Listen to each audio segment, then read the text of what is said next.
घायल तो यहाँ हर परिंदा है, मगर जो फिर से उड़ सका वही जिंदा है।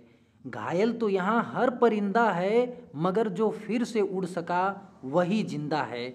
जी हाँ प्यारे साथियों, हमें अपने जीवन से कभी भी हार नहीं मानना चाहिए। आप सभी जानते हैं जीवन आपका बहुत ही ज़्यादा कीमती है, बहुत ही ज़्यादा महत्वपूर्ण है।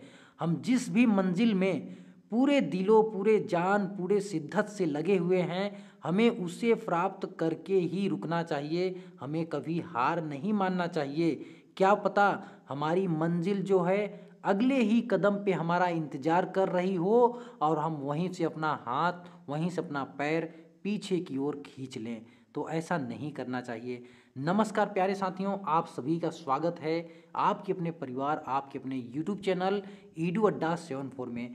प्यारे साथियों, मेंसुरेशन का ये क्लास 5 है।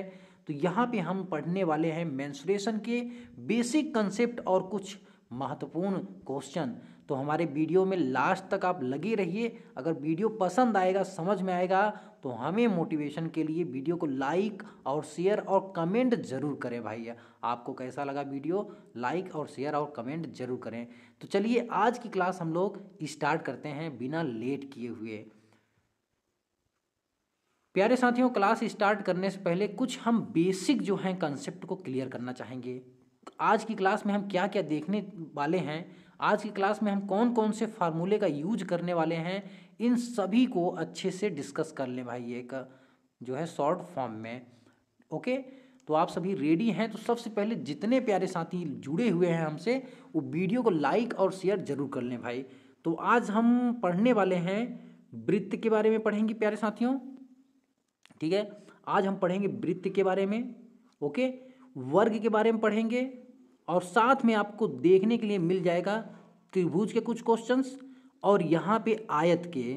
ठीक है, तो इन सभी के हम सबसे पहले फार्मूला, जो मोस्ट इम्पॉर्टेंट टॉपिक है भाई फार्मूला, ये फार्मूला हमें अच्छे से आना ही चाहिए। तो देखिए, वृत्त के क्षेत्रफल, पहले हम क्षेत्रफल पढ़ेंगे। तो क्षेत्रफल के बारे में, ठीक है, ये भाई वीडियो बनाने का मकसद है कि हर जीरो से जीरो लेवल के जो स्टूडेंट हैं, जीरो से जीरो लेवल जो मैथ में बिल्कुल जीरो हैं, उनको नेक्स्ट लेवल हाई लेवल पे पहुंचाना इस चैनल का मेन मोटो है भाई। तो देखिए, क्षेत्रफल क्या होता है, जैसे ये हमारा एक वर्ग हो गया, सॉरी वृत्त हो गया, सर्कल हो गया, या हमारा ये वर्ग है, स्क्वायर है। तो ये कितना जगह कवर करके रखा हुआ है, ठीक है, इसके बीच में ये कितना जगह कवर करके रखा है, उस जगह उस स्थान को हम क्या कहते हैं, क्षेत्रफल। समझ में आ रहा है क्षेत्रफल क्या है, कि ये वृत्त या त्रिभुज या आयत जो भी है, ये कितना स्थान कवर कर लिया, यहाँ उसका क्षेत्रफल होता है प्यारे साथियों। तो देखिए, वृत्त का जो क्षेत्रफल होता है ये होता है भाई पाई आर स्क्वायर। वृत्त का क्षेत्रफल क्या होता है, पाई आर स्क्वायर। और यहाँ पे आपको परिधि फिर देखने के लिए मिलेगी, वृत्त की परिधि। परिधि क्या होता है भाई, ये भी जान लीजिए, परिधि। ठीक है, परिधि। मात्रा में गलती होगा तो भाई इसके लिए सॉरी, हिंदी नहीं पढ़ा रहे हैं तो इसको दिल पे मत लीजिएगा आप लोग। वृत्त की परिधि क्या होती है, परिधि जो होती है भाई वो 2 पाई आर होती है, 2 पाई आर। ठीक है, 2 पाई आर। अब ये परिधि क्या होती है, जैसे कि मान लीजिए परिध, परिमाप। देखिए, इसमें परिध होगा, इसमें वही चीज़ परिमाप, खाली भाषा बदल दिया जाएगा। जैसे जाना अंग्रेजी में क्या कह देते हैं, गो, दोनों एक ही चीज़ है। तो यहाँ वृत्त की जब बात हम करेंगे तो परिधि कहेंगे, और यहाँ इसकी जब हम बात करेंगे, इन सब की बात करेंगे, तो हम यहाँ वही चीज़ बिल्कुल सेम टू सेम परिमाप कहते हैं भाई। तो देखिए, परिधि क्या है, जैसे वृत्त, इसको यहाँ से काट दीजिए, तो यहाँ से लेके यहाँ तक की जो लंबाई है, यही क्या होती है, परिधि होती है। समझ में आ रहा है, जैसे यहाँ से कट कर दीजिए, फिर ये लंबाई जो यहाँ से यहाँ तक है, यही परिधि है। इसी प्रकार इसका परिमाप क्या होगा, इसको यहाँ से कट करिए और यहाँ से यहाँ तक की जो लंबाई है, ये क्या होगा, परिमाप होगा भाई। इन सभी में सेम टू सेम चीज़। तो परिधि क्या होती है, वृत्त की 2 पाई आर। इसका मतलब इसका लंबाई क्या है, 2 पाई आर। इसकी लंबाई क्या है, ये जो बॉर्डर लाइन दिख रही है, बॉर्डर लाइन की लंबाई क्या है भाई, 2 पाई आर। अगर त्रिज्या मालूम है तो हम इसकी लंबाई ज्ञात कर सकते हैं। ओके, ठीक है भाई, ओके। चलिए, क्षेत्रफल हो गया, परिधि हो गया, ये वृत्त में मोस्ट इंपॉर्टेंट फार्मूला आपको याद होना चाहिए भाई। ठीक है ना। अब यहाँ पे देखिए, अब हम इसमें आते हैं। सबसे पहले इसको बता दें आपको, आयत। आयत क्या होता है भाई, जिसके आमने सामने की भुजाएं बराबर हों उसे हम आयत कहते हैं, और इनका प्रत्येक कोण कितना हो भाई, समकोण हो। समकोण हो उसे हम क्या कहते हैं, आयत। मान लीजिए इसकी लंबाई यल है और इसकी चौड़ाई क्या है भाई, बी है। तो आयत का क्षेत्रफल एरिया क्या होगा भाई, आयत का क्षेत्रफल एरिया क्या होगा, इसका होता है भाई लंबाई गुणित चौड़ाई, लंबाई गुणित चौड़ाई इसका क्या होगा, क्षेत्रफल होगा। परिमाप इसका क्या होगा भाई, परिमाप, परिमाप, परिमाप, परिमाप क्या हो गया प्यारे साथियों, परिमाप यहाँ पे होगा, देखिए परिमाप हम क्या बताए थे, यहाँ से कट कर दीजिए, ये पूरा यहाँ से यहाँ तक लेंथ जो कितना ये लंबा है, कितनी लंबी डोरी से ये बनाया गया है, कितने लंबे तार से ये बनाया गया है आयत, वही इसका परिमाप होगा। तो देखिए ये है यल, तो ये भी यल होगा, ये बी होगा, सभी को जोड़ लेंगे हम, ठीक है। तो यल, चलिए इसको जोड़ लीजिए, यहाँ से L plus B plus L plus B, L plus B plus L plus B, यही जोड़ेंगे। सब में दो दो बार आ रहा है, दो कॉमन लीजिए, ये दो हो गया भाई, और यहाँ पे आपका आ गया यल प्लस बी, ये क्या है, आयत का परिमाप। आयत का परिमाप क्या होता है, दो कोष्टक में यल प्लस बी, ठीक है। देखिए आयत की विकर्ण की लंबाई आपसे पूछी जाएगी, विकर्ण की लंबाई मतलब यहाँ से यहाँ तक ऐसे मिला दीजिए, ये मिला दिए, तो ये जो बना है ये क्या होता है, आयत का विकर्ण भाई, ठीक है। चलिए हम यहाँ बना दे रहे हैं अच्छे से, ताकि आपको बहुत अच्छे से समझ में आए, जैसा कि मैं समझाना चाह रहा हूँ।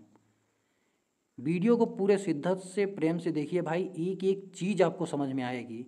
चलिए विकर्ण की लंबाई ये एल है और ये है भाई बी, हम मान लिए लंबाई आयत की एल, चौड़ाई बी, और विकर्ण की लंबाई को हम डी से रिप्रेजेंट कर दे रहे हैं। तो देखिए आपको पाइथागोरस प्रमेय आना चाहिए भाई, यहाँ पे पाइथागोरस प्रमेय के बारे में हम आपको बता दें, पाइथागोरस प्रमेय मोस्ट इंपॉर्टेंट प्रमेय है, आपको यहाँ आना ही चाहिए। नहीं आता है तो आज रट लीजिए बिल्कुल क्वेश्चन आंसर। देखिए पाइथागोरस प्रमेय हमेशा समकोण त्रिभुज में लागू होगा, पहला शर्त, जिसका एक कोण ऐसा त्रिभुज हो जिसका एक कोण क्या हो, समकोण हो। तो उसके जस्ट सामने वाली जो भुजा होती है ये होती है भाई कर्ण, क्या होती है, ये कर्ण होती है, ठीक, ये कर्ण होती है। अगर ये थीटा कोण हम मान ले तो ये जो कर्ण से लगी हुई भुजा जो होगी वो क्या होगी, अगर ये थीटा कोण है तो ये आधार है, ठीक है, ये आधार है। अगर हम यहाँ थीटा कोण मान लेंगे तो ये आधार हो जाएगा। कर्ण से लगी हुई भुजा जो कोण बना रही हो वही क्या होती है, आधार होती है। कर्ण से लगी हुई भुजा जो कोण बना रही हो वो आधार होती है, बाकी जो भुजा बच जाएगी वो लंब होगी। तो यहाँ कर्ण से भुजा ये थीटा कोण बना रही है और कर्ण से ये भुजा लगी हुई है, तो यहाँ ये आधार होगी और यहाँ पे ये क्या होगा भाई, लंब होगा, ये क्या होगा, लंब होगा, ठीक है। जैसे एक त्रिभुज हम ऐसे बनाते हैं, अब आपसे पूछे भाई इसमें कौन सा आधार है, ये है, और यहाँ हम थीटा कोण लिख दें, तो कर्ण से भुजा लगी हुई हो और कोण भी बना रही हो वही आधार होती है, वही आधार का परिभाषा होता है। आधार का परिभाषा क्या होता है भाई, ध्यान से सुन लीजिए, कर्ण से भुजा लगी हुई हो और कोण बना रही हो वो क्या होती है, आधार।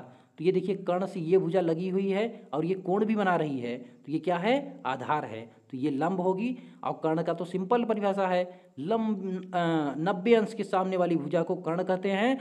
और इस त्रिभुज में मतलब समकोण त्रिभुज में जो कर्ण होती है ये सबसे बड़ी भुजा होती है। तो पाइथागोरस प्रमेय क्या होता है भाई, मान लीजिए ये ए है और ये बी है और ये सी है, ठीक है। चलिए कुछ भी मान लीजिए, तो देखिए कर्ण का स्क्वायर मतलब ए बी का स्क्वायर, पाइथागोरस प्रमेय ए बी का स्क्वायर इज इक्वल टू शेष दो भुजाएं के वर्गों का योगफल। शेष दो भुजाएं कौन सा है, ए सी का स्क्वायर प्लस क्या है भाई, सी बी का स्क्वायर प्लस सी बी का स्क्वायर, ठीक है।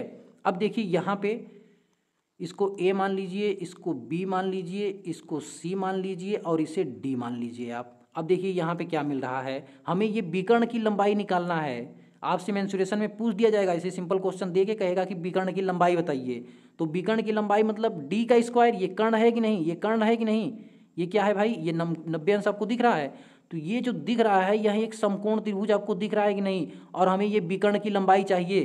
तो कहने का मतलब कर्ण यहाँ पे क्या है, डी है। डी का स्क्वायर इज इक्वल टू क्या हो जाएगा भाई, एल का स्क्वायर प्लस बी का स्क्वायर। तो यहाँ पे होगा यल का स्क्वायर प्लस बी का भी स्क्वायर। मज़ा आ रहा है तो भाई कमेंट और ज़रूर कमेंट करें, शेयर करें, लाइक करें। और यहाँ से डी का मान आपको मिल जाएगा, विकर्ण की लंबाई, आयत की विकर्ण की लंबाई मिल जाएगी भाई यल स्क्वायर प्लस यहाँ पे क्या मिलेगा, बी का square, L square plus B का स्क्वायर। देखिए अब वर्ग में सब कुछ यही होने वाला है, लेकिन वर्ग की सभी भुजाएं क्या होती हैं भाई, वर्ग की सभी भुजाएं क्या होती हैं, बराबर होती हैं। अगर एक भुजा ए मान लें तो ये भी भुजा ए होगी, ये भी भुजा ए होगी, ये भी भुजा ए होगी। तो वर्ग का क्षेत्रफल क्या होगा प्यारे साथियों, वर्ग का क्षेत्रफल क्या होगा, लंबाई गुणित चौड़ाई, मतलब ए इंटू ए हो जाएगा, मतलब ए स्क्वायर। वर्ग का क्षेत्रफल क्या होगा, ए स्क्वायर। वर्ग का परिमाप क्या होगा प्यारे साथियों, परिमाप क्या होगा, आप लोग लिख लीजिए, नोट कर लीजिए। परिमाप क्या होगा भाई, देखिए 2 कोष्टक में लंबाई प्लस चौड़ाई, यहाँ पे लंबाई चौड़ाई सब सेम टू सेम है, तो आप ऐसे लिखेंगे 2, लंबाई भी ए है, चौड़ाई भी ए है, तो ये क्या आ गया भाई, 2a आ गया। और 2a का गुणा 2 में करेंगे तो ये हो जाएगा 4a। तो वर्ग का परिमाप क्या होगा, 4a। और वर्ग के विकर्ण की लंबाई, यहाँ पे d का मान क्या आएगा, वर्ग के विकर्ण की लंबाई, तो यहाँ पे देखिए a रखेंगे, यहाँ भी a रखेंगे। देखिए यहाँ पे अब वर्ग के लिए हम निकाल रहे हैं, ठीक है, यहाँ पे हम वर्ग के लिए अगर निकालना चाहेंगे तो अंडर रूट में करेंगे, तो ये a का स्क्वायर होगा प्लस a का स्क्वायर, ठीक है, a का स्क्वायर प्लस a का स्क्वायर, तो यहाँ पे क्या आ जाएगा भाई, 2a स्क्वायर। और a स्क्वायर है तो ये बाहर आ जाएगा, तो a√2 हो जाएगा कि नहीं, a√2 होगा कि नहीं प्यारे साथियों, a√2 हो जाएगा। तो यहाँ पे वर्ग के विकर्ण की लंबाई क्या आ गई भाई, a√2। ये सभी मोस्ट इंपॉर्टेंट फार्मूले हैं, इनका यूज आएगा भाई। अब बचा आपका त्रिभुज, अब बचा क्या प्यारे साथियों, त्रिभुज। देखिए अब त्रिभुज किस प्रकार का है यह डिपेंड करता है भाई, बाकी त्रिभुज का जो क्षेत्रफल होता है ये सिंपल, यही बेसिक फार्मूला है त्रिभुज का, लंबाई गुणित्ते चौड़ाई, ठीक है, सॉरी लंबाई गुणित्ते ऊंचाई, सॉरी आधार, त्रिभुज का आधार गुणित्ते त्रिभुज की ऊंचाई। ये क्या होता है भाई, ये किसी भी त्रिभुज का फार्मूला होता है, त्रिभुज का आधार, ठीक है, इसको हम बेस कर रहे हैं आधार, और इनटू हाइट, ये क्या होती है, त्रिभुज का क्षेत्रफल, हाइट इसका यहाँ पे ये हो जाएगा। अब कैसा त्रिभुज है उस पर डिपेंड करेगा, फिर हम निकालेंगे। आइए अब प्यारे साथियों हम क्वेश्चंस के माध्यम से समझने की कोशिश करते हैं कि यहाँ पे हम क्या समझाने हैं, क्या आपको समझाए हैं और क्या आपको समझ में आया है। आइए अब कुछ क्वेश्चंस को हम लगाते हैं। देखिए पहला क्वेश्चन आपकी स्क्रीन पे है, आप इसे पहले अच्छे से पढ़ेंगे, समझेंगे, फिर इसे सॉल्व करेंगे, और जिनको आ रहा है वो साथ में सॉल्व करते रहें और कमेंट में करके जरूर बताइए आपको कितना समझ में आया, ठीक है। यहाँ पे देखिए एक क्वेश्चन है, एक समद्विबाहु समकोण त्रिभुज के कर्ण की लंबाई 18√2 सेमी है, त्रिभुज का क्षेत्रफल ज्ञात कीजिए। देखिए ध्यान दीजिए, यहाँ पे जो त्रिभुज आपको दिखाया गया है ये कैसा है भाई, समद्विबाहु, समद्विबाहु मतलब जिसकी 2 भुजाएं बराबर हो, और कैसा त्रिभुज है, समकोण त्रिभुज है। तो यहाँ पहले फर्स्ट ऑफ ऑल यहाँ एक समकोण त्रिभुज आप बनाएंगे, समकोण त्रिभुज बना लिए। यहाँ पे ये कोण कैसा है भाई, 19 डिग्री है, और इसके 2 भुजाएं क्या हैं, बिल्कुल सेम टू सेम है। इसका मतलब क्या हुआ, 2 भुजाएं समान है, एक समकोण त्रिभुज है, तो ये कोण कितना होगा भाई 45 अंश, ये भी कोण कितना होगा 45 अंश। बिल्कुल क्लियर है, क्योंकि एक कोण तो 90 अंश हो गया, बाकी अब शेष कोण बचा तो ये भी 45 अंश होगा, ये भी 45 अंश होगा। क्यों, क्योंकि इसकी दोनों भुजाएं समान हैं, तो दोनों कोण इसके आमने सामने के कोण भी क्या होंगे, समान होंगे, ठीक है। अगर इसके 2 भुजाएं समान हैं तो इसके आमने सामने के कोण भी क्या होंगे, समान होंगे। तो यहाँ पे ये कर्ण हो गया, इसका नाम रखिए ए, और ये हो गया प्यारे साथियों बी, और ये हो गया सी, ठीक है। समकोण त्रिभुज की कर्ण की लंबाई क्या है, 18√2 है, और समकोण त्रिभुज की कर्ण का फार्मूला हमें अच्छे से पता है। कर्ण का फार्मूला क्या होता है भाई, समकोण त्रिभुज मतलब AC बराबर क्या होता है, AC बराबर होता है अंडर रूट में, या AC का स्क्वायर, जो भी आप निकालना चाहें, अंडर रूट में AB का स्क्वायर प्लस BC का स्क्वायर, यही हम पढ़े हैं, अंडर रूट में AB का स्क्वायर प्लस BC का स्क्वायर, BC का स्क्वायर। देखिए AB और BC ये क्या है, बिल्कुल सेम टू सेम है, ये दोनों बराबर है ना, तो हम लिखेंगे AB बराबर BC। यहाँ आप मान लीजिए इसकी लंबाई A और इसकी लंबाई A हम मान लेते हैं, दोनों बराबर हैं, सवाल में दिया हुआ है। तो यहाँ AC बराबर क्या है भाई, 18√2 है AC बराबर, तो यहाँ बराबर में आ जाएगा आपका, यहाँ पे देखिए क्या निकाल सकते हैं, A का स्क्वायर प्लस A का स्क्वायर, बिल्कुल एक एक टॉपिक एक एक चीज़ बताते हुए चल रहा हूँ भाई। और यहाँ पे आपका आ गया भाई A हो जाएगा 2A स्क्वायर, अब यहाँ से A स्क्वायर बाहर आ जाएगा, A√2 हो जाएगा ये, और ये क्या है भाई 18√2, 18√2, √2 से ये √2 कट गया, यहाँ पे A क्या आ गया भाई 18 आ गया। 18 क्या है, ये सेमी है, ठीक है, 18 सेमी। ओके, इतना बिल्कुल क्लियर है आपको। अब देखिए पूछा क्या है, त्रिभुज का क्षेत्रफल ज्ञात कीजिए। अब समकोण त्रिभुज का क्षेत्रफल क्या होता है भाई, ध्यान दीजिए यहाँ पे, जिन्हें नहीं पता है वो याद कर लेंगे। समकोण त्रिभुज का क्षेत्रफल होता है आधार इंटू ऊंचाई या लंब, ठीक है। समकोण त्रिभुज का क्षेत्रफल एरिया बराबर होता है आधार, ठीक है, आधार 1/2 ऐसे लिखेंगे, 1/2 आधार इंटू ऊंचाई, आधार इंटू ऊंचाई, ये क्या है, समकोण त्रिभुज का क्षेत्रफल। तो आधार यहाँ पे क्या है भाई 18 है, ऊंचाई क्या है भाई 18 है, यही हम निकाले हैं अभी। तो 1/2 कर लेंगे, आधार क्या है भाई 18 है, ऊंचाई क्या है भाई 18 ही है। तो ये 2 9 18। अब 18 नौइयाँ क्या होगा भाई, 18 नौइयाँ 162, 18 नौइयाँ क्या होगा 162, ये क्या होगा आपका राइट आंसर होगा। ओके, ये क्या होगा सेंटीमीटर स्क्वायर, सेमी में सब बुझा दिया है, सेंटीमीटर स्क्वायर होगा, ठीक है। तो यहाँ पे आंसर कौन सा सही होगा, यहाँ पे आंसर बी जो होगा बिल्कुल राइट आंसर होगा। आई होप कि आपको अच्छे से यह चीज़ समझ में आया होगा भाई। एक एक चीज़ समझाता हुआ चल रहा हूँ, तो क्वेश्चंस देखते रहिए, पढ़ते रहिए, मज़ा बिल्कुल आएगा भाई। ओके प्यारे साथियों, नेक्स्ट क्वेश्चन है और ये बहुत ही ज़्यादा मोस्ट इंपॉर्टेंट, यहाँ आपके बहुत सारे कॉन्सेप्ट क्लियर होने वाले हैं भाई। तो देखिए क्वेश्चन क्या है, देखिए यहाँ पे 5 वर्ग के परिमाप 24 semi, 32 semi, 40 semi, 76 semi, 80 semi है। उस वर्ग का परिमाप ज्ञात करें जिसका क्षेत्रफल उपयुक्त वर्गों के क्षेत्रफल के योग के बराबर है। बहुत ही मज़ेदार सवाल है, ये सवाल समझ में आएगा तो लाइक और शेयर पक्का कर दीजिए अभी जितने लोग रुके हुए हैं भाई। देखिए पूरे कोशिश करूँगा पूरे शिद्दत से आपको अच्छे से समझाऊँ भाई। देखिए यहाँ पे 5 वर्गों के परिमाप दिए हुए हैं। परिमाप बराबर क्या होता है भाई 4a होता है। वर्ग का परिमाप क्या होता है ये तो आपको पता ही होगा 4a होता है। तो यहाँ पे 4a1 बराबर मान लीजिए 24 है, 4a2 बराबर 32 है, 4a3 बराबर क्या है भाई 40 है, 4a4 बराबर 76 है, 4a5 बराबर क्या है भाई यहाँ पे 80 सेमी दिए हुए हैं, ठीक है। अब हमें उस वर्ग का परिमाप ज्ञात करना है जिसका क्षेत्रफल उपयुक्त वर्गों के क्षेत्रफल के योग के बराबर है। कहने का मतलब ये जो पांचों वर्ग है, आप जब इनका क्षेत्रफल निकालेंगे फिर इनको जोड़ देंगे ना, तो इनका जो क्षेत्रफल है अकेले इस वर्ग के क्षेत्रफल के बराबर है जिसका हमें परिमाप ज्ञात करना है। तो मान लीजिए जो बड़ा वाला क्षेत्रफल जो बड़ा वाला वर्ग है जिसका हमें परिमाप निकालना है उसकी भुजा हम मान लेते हैं भाई ए है। बड़े वाले वर्ग की भुजा क्या है ए है, कैपिटल ए मतलब बड़े वाले वर्ग की भुजा जिसका हमें परिमाप निकालना है और इसका क्षेत्रफल इन सभी वर्गों के क्षेत्रफल के योग के बराबर है अकेले भाई, ठीक है। तो चलिए मान लीजिए स्क्वायर मतलब वर्ग होता है, आपको पता ही होगा।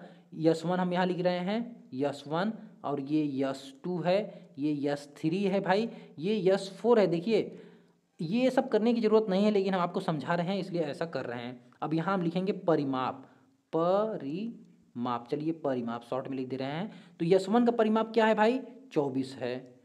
यस2 वर्ग का परिमाप मतलब वर्ग दूसरे का परिमाप कितना है भाई 32 है। यस3 का परिमाप कितना है भाई, यस3 का परिमाप 40 है। यस5 का कितना है 76 है, और इसका भाई कितना है 80 है।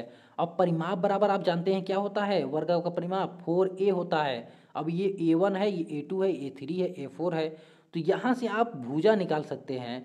भुजा कैसे निकालेंगे, भुजा कैसे निकालेंगे, जैसे 4a बराबर ऐसे रखेंगे ना, 4a बराबर कितना है आप कहेंगे 24 है। तो a बराबर 24 में हम क्या करेंगे 4 का भाग देंगे तो 6 आएगा। तो ऐसा ही सबका हम भुजा निकाल लेंगे सभी वर्ग का। तो भुजा इसका निकालेंगे तो कितना आएगा भाई 4 छके 24, 4 वठे 32, और 4 दहा में 40, और ये कितना आएगा 4 इक्या 4, और 4 नौ 36, 19 चौक 76, और ये हो जाएगा 4 दूनी 8, 20 हो जाएगा। ये भुजा निकल के आया। अब हम क्षेत्रफल भी निकाल सकते हैं, एरिया भी निकाल सकते हैं आराम से। क्षेत्रफल वर्ग का क्षेत्रफल क्या होता है भुजा का स्क्वायर 36 हो जाएगा भाई, 8 × 64 हो जाएगा भाई, और ये 100 हो जाएगा। 19 19 संयम 361, ये 361 हो जाएगा। ये सभी का क्षेत्रफल है, ध्यान दीजिए। और यहाँ पे 2 दूनी 4, ये हो जाएगा 400। अब हमें इनको जोड़ देना है, सवाल में यही कहा है, जैसा कहा है हम वैसा कर देंगे। तो 36 और 64 यहाँ पे जोड़ेंगे कितना हो जाएगा भाई 100 हो जाएगा, 100। और इस 100 को इसमें जोड़ देंगे तो कितना हो जाएगा भाई, 200 हो जाएगा कि नहीं। अब इस 200 को पहले यहाँ जोड़ दीजिए तो 4 2 6 हो जाएगा, 600 हो जाएगा। अब 361 को आप जोड़ेंगे 600 में, कितना होगा, 6 3 9, 961 हो जाएगा। जब आप इसको इसमें जोड़ देंगे तो ये कितना हो जाएगा, 961। ठीक है। अब ये जो क्षेत्रफल हमें मिला है सभी को जोड़ के, हमारा जो वर्ग है, बड़ा वाला वर्ग है, इसका क्षेत्रफल आप निकालेंगे तो बड़े वाले वर्ग का क्षेत्रफल निकालेंगे तो ए स्क्वायर हो जाएगा, और इसका क्षेत्रफल इन सभी की योग के बराबर है। तो इनका योग क्या है भाई, 961 है। इनका योग कितना है, 961। तो ए बराबर क्या होगा, 31 में 31 का गुणा करेंगे तो 961 आएगा। 31 31 संयम 961 है, ये हो गया भाई 31। अब हमें इस बड़े वाले वर्ग का क्या निकालना है भाई, परिमाप। तो बड़े वाले वर्ग का परिमाप क्या होगा, 4a होगा, 4a होगा। ए का मान क्या है, 31 है, तो 4 मल्टीप्लाई यहाँ कर देंगे कितना, 31। तो ये कितना होगा भाई, 4 1 4 और 4 तिहाई 12, ये क्या होगा 12, 124 सेंटीमीटर। ये होगा बड़े वाले वर्ग का परिमाप। यहाँ पे ये सी ऑप्शन बिल्कुल करेक्ट होगा। आई होप कि आपको बहुत अच्छे से समझ में आया होगा, एक एक चीज़ आपको, एक एक स्टेप आपको समझाया हूँ भाई। समझ में आ गया तो वीडियो को लाइक और शेयर जरूर कर दीजिए। चलिए नेक्स्ट क्वेश्चन देखते हैं प्यारे साथियों। देखिए, 4 सेमी भुजा के वर्ग में 1/10 सेमी भुजा के कितने वर्ग आ सकते हैं। एक भाई हमारे पास क्या है, 4 सेमी भुजा का एक वर्ग है। ठीक है, यहाँ एक क्या है, ये वर्ग है। ठीक है, ये सब नहीं है। इसका भुजा क्या है भाई, 4 सेमी है। भुजा क्या है, 4 सेमी है। ठीक है, 4 सेमी। तो देखिए इसका एरिया, ये सभी जगह इसका एरिया कहलाएगा जितना ये कवर करके रखा हुआ है। अब हमें इसी में क्या निकालना है भाई, इसी में हमें 1/10 सेमी भुजा का वर्ग, कितने वर्ग आएंगे। तो कहने का मतलब जैसे कि ये हो गया भाई, ये हो गया और ये हो गया, है ना। अब इसमें हमको क्या निकालना, वर्ग बनाना है। ऐसे काट काट के वर्ग बना लेना है। और जिसका भुजा क्या हो भाई, जिसका भुजा क्या है, 1/10 सेमी भुजा हो। 1/10 सेमी मतलब 0.1 सेंटीमीटर उसका भुजा हो, यही हमें वर्ग बनाना है। देखिए अब मान लीजिए इसका भुजा जो है 1/10 है, इसका सभी भुजा क्या है, 1/10 है। तो हम इसमें कितने वर्ग बना सकते हैं, तो हम कहेंगे भाई इस एक का अकेले में जो क्षेत्रफल है, इस एक का हम क्षेत्रफल निकालेंगे और सभी का क्षेत्रफल क्या होगा, बराबर होगा। ठीक है, क्योंकि सभी का हमें भुजा क्या रखना है, 1/10 रखना है। सभी का भुजा क्या रखना है, 1/10। तो इन सभी का क्षेत्रफल का योग बराबर होना चाहिए इस बड़े वाले वर्ग के क्षेत्रफल के। इन सभी के क्षेत्रफल का योग बराबर होना चाहिए इन बड़े के वर्ग के क्षेत्रफल के। तो मान लीजिए इसमें कितने वर्ग आएंगे हमें नहीं पता, यही तो हमें निकालना है। तो हम मान लिए कि इसमें x वर्ग हैं, कितने हैं भाई, x वर्ग हैं। तो x वर्ग का क्षेत्रफल, x वर्ग का क्षेत्रफल, एक वर्ग का क्षेत्रफल क्या होगा, 1/10। एक वर्ग का क्षेत्रफल भुजा का स्क्वायर, भुजा क्या है 1/10 है, तो 1/10 का स्क्वायर करेंगे तो 1/10 इंटू 1/10। अब यक्स का निकालना है तो यक्स का गुणा कर दीजिए। ये बराबर होना चाहिए बड़े वाले वर्ग के क्षेत्रफल के। तो बड़े वाले वर्ग का क्षेत्रफल क्या होगा भाई, बड़े वाले भुजा का स्क्वायर, बड़ी वाली भुजा क्या है 4, तो 4 का स्क्वायर 4 गुणित 4 कर देंगे। तो यहाँ से यक्स का मान बहुत ही सिंपल तरीके से आप निकाल पाएंगे। 4 चौके ये 16 हो जाएगा, बाकी ये 100 का गुणा यहाँ कर देंगे, 1600 हो जाएगा। कितने वर्ग आएंगे 1/10 भुजा वाले, 1600 वर्ग आएंगे। आंसर ए क्या होगा, बिल्कुल राइट होगा भाई। समझ में आया कि नहीं, मजा आ रहा है ना, तो लाइक और शेयर जरूर करते रहिए आप लोग। चलिए नेक्स्ट देखते हैं भाई। एक आयत में लंबाई चौड़ाई के 2 गुनी है, आयत का परिमाप 48 सेमी है, तो आयत का क्षेत्रफल, आयत बना लीजिए भाई। चलिए बनाना क्या है, अब तो माइंड में चला ही होगा। आयत की लंबाई मान लीजिए यल है, चौड़ाई मान लीजिए बी है। अब कह रहे हैं लंबाई जो है चौड़ाई की 2 गुनी है। अगर हम लंबाई जो है चौड़ाई की 2 गुनी है, लंबाई 1 माने तो चौड़ाई कितना होगी, 2 होगी। या कह सकते हैं अगर लंबाई हम यक्स मान लें तो चौड़ाई क्या होगी भाई, 2x होगी कि नहीं। लंबाई यक्स मान लें तो चौड़ाई कितना होगी, 2x होगी। अब इनका परिमाप 48 दिए हैं, तो आयत का परिमाप क्या होता है, 2 कोष्टक में लंबाई प्लस चौड़ाई। लंबाई क्या है भाई 2x है, और चौड़ाई क्या है भाई यक्स है, और ये बराबर इन्होंने दिया है 48 दिया है भाई। देखिए 2 1 3 दूना 6, 6 यक्स बराबर कितना प्यारे साथियों, 48, 48। या 6 8 48, यक्स बराबर 8 आएगा भाई, 6 8 48। और हमें क्या निकालना है, आयत का क्षेत्रफल निकालना है। अब देखिए लंबाई हम निकाल लिए, यक्स बराबर चौड़ाई कितना आ गया, 8 आ गया, लंबाई कितना आ गया भाई, 16 आ गया, 16 आ गया कि नहीं। अब क्षेत्रफल निकाल लीजिए आप। तो आयत का क्षेत्रफल का फार्मूला क्या होता है, एकदम याद होना चाहिए, क्या होता है भाई, लंबाई गुणित चौड़ाई।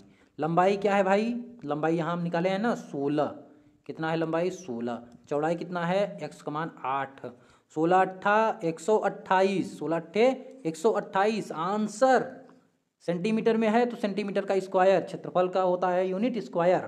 तो यहाँ पे ये बी आंसर बिल्कुल राइट होगा भाई। चलिए नेक्स्ट क्वेश्चन की ओर चलते हैं, और ये भाई लास्ट क्वेश्चन है आपका। एक तार से बने 56 मीटर त्रिज्या वाले एक वृत्त को काटा जाता है। ध्यान दीजिए, एक तार से बने 56 मीटर त्रिज्या वाले एक वृत्त को काटा जाता है और फिर इसे एक वर्ग के रूप में मोड़ दिया जाता है। वर्ग के विकर्ण का माप हमें ज्ञात करना है। ध्यान दीजिए प्यारे साथियों, एक भाई हमारे पास क्या था, वृत्त था, ये वृत्त है, गोला नहीं बना है, माइंड मत करिए। इसकी त्रिज्या कितना है भाई, 56 मीटर है।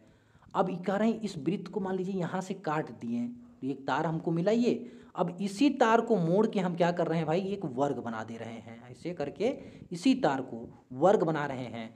तो प्यारे साथियों, प्यारे विद्यार्थियों, इसका परिधि जो होगा इसके परिमाप के बराबर होगा कि नहीं, बिल्कुल भाई। वर्ग और वृत्त में, जो वृत्त में परिधि होती है वही वर्ग में परिमाप होता है। परिमाप क्या होता है भाई, एक बार फिर से मैं बता रहा हूँ, परिधि क्या होता है एक बार फिर से बता रहा हूँ। देखिए वृत्त की परिधि, ये जो बॉर्डर लाइन दिख रही है इसकी लंबाई क्या होती है, इसकी परिधि होती है। और वर्ग का परिमाप क्या होता है, इसका ये जो बॉर्डर लाइन दिख रहा है, लंबाई जो दिख रहा है इसका, ये क्या होता है भाई, इसका परिमाप होता है। तो हम इसी के तार को तो यहाँ पे यूज करके वर्ग बनाए हैं, तो कहने का मतलब इनका जो लंबाई है चारों तरफ ये बराबर होने वाला है। तो वृत्त की परिधि क्या होगी भाई, 2 पाई r होती है, और ये क्या बनाया जा रहा है, वर्ग बनाया जा रहा है। तो वर्ग की परिधि क्या होती है भाई, 4a होती है, ये हम आपको बता चुके हैं 4a। यहाँ पे त्रिज्या जो है कितना है, 56 है, तो 2 का मान यहाँ पे 22/7 रखेंगे पाई का मान, और r का मान है यहाँ 56, और ये 4, और यहाँ पे a का मान हमें अभी निकालना है भाई, a का मान यहाँ से निकालना है। तो ये 2 दूनी 4 और ये 2 11 आ जाएगा, और ये 7 और 8 56, तो a का मान 11 8 88। तो यहाँ से a का मान क्या आ गया भाई, 88, और ये क्या है 88 मीटर है, ठीक है, मीटर, a का मान 88। अब हमें क्या चाहिए, वर्ग के विकर्ण की लंबाई, याद आ रहा है विकर्ण क्या होता है, वर्ग का विकर्ण क्या होता है प्यारे साथियों, विकर्ण मान लीजिए d से प्रदर्शित कर रहे हैं, तो ये होगा a√2, a का मान क्या है 88√2, ठीक है, ये क्या है मीटर में आएगा। तो यहाँ पे 88√2, एक सेकेंड 85, बिल्कुल यही होगा 88√2, क्या होगा इसका विकर्ण होगा प्यारे साथियों। तो यहाँ पे 88√2 होना चाहिए, सी ऑप्शन यहाँ पे करेक्ट है। प्यारे साथियों वीडियो समझ में आया, वीडियो अच्छा लगा है तो वीडियो को लाइक और शेयर जरूर करेंगे। उम्मीद है यही कि आपको समझ में आया होगा। तो आज की क्लास में बस इतना ही रखते हैं। Thank you for watching my video, all the best for your bright and successful future. Bye bye, take care all of you.